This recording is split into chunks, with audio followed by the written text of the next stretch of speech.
நாம எப்படி முடிவு பண்றோம்? ஒரு ஆள் சர்ச்சுக்கு வெளியிலேயே இருக்கிறாரு, கால் உள்ள வைக்க முடியல, கால் உள்ள வரல. நாம் என்ன நினைக்கிறோம்? பாரு, அவர் கடவுளுக்கு தூரமா இருக்கிறாரு. எப்படி சொல்றீங்க? அவரு சர்ச்சுக்கு உள்ள வரதில்ல, அப்புறம் தூரமா ஜெபம் பண்ணிட்டு போயிடுறாரு. மனுஷன் எப்படி ஜட்ஜ் பண்றான்? கோயிலுக்குள்ள வராம தூரமா இருந்தா அவன் ஏதோ பாவம் பண்ணி இருக்கிறான், கடவுள் தூரமா இருக்கிறான். அப்ப கோயிலுக்குள்ள வந்தவங்கள கடவுளுக்கு சமீபமா இருக்கிறான்னு அர்த்தமா? கிடையாது. கடவுளுக்கு சமீபமா இருக்கிறது என்பது கோயிலுக்குள்ள வந்ததுனாலயோ கோயிலுக்கு வெளியில் இருப்பதனாலயோ அதை வச்சு நம்ம ஜட்ஜ்மெண்ட் பண்ண முடியாது.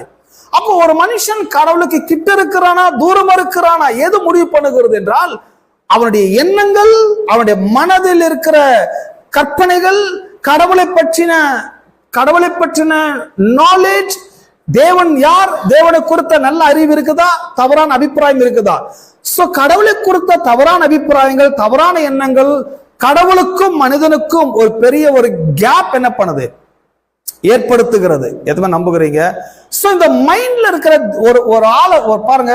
நான் ஒருத்தர் கூட டிராவல் பண்றேன்னு வைங்க, நான் ஒருத்தர் கூட போறேன் வரேன் வைங்க.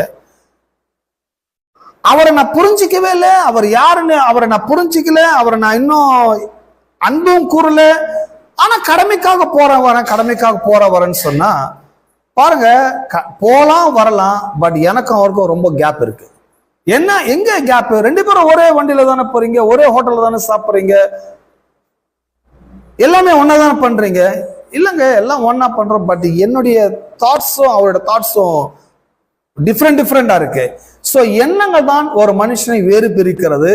எண்ணங்கள் தான் ஒரு மனிதனை இன்னொரு மனிதனை ஒன்றாக மாற்றுகிறது. எதுவுமே நம்புறீங்க? சோ இந்த எண்ணங்களால் தான் இந்த மனதில் ஏற்பட்டிருக்கிற இந்த தவறான கற்பனைகளால் தான் மனிதன் கடவுளுக்கு தூரமா இருக்கிறான். தூரமா இருப்பதனால் அவன் துர்க்கிரியைகளை செய்கிறான்.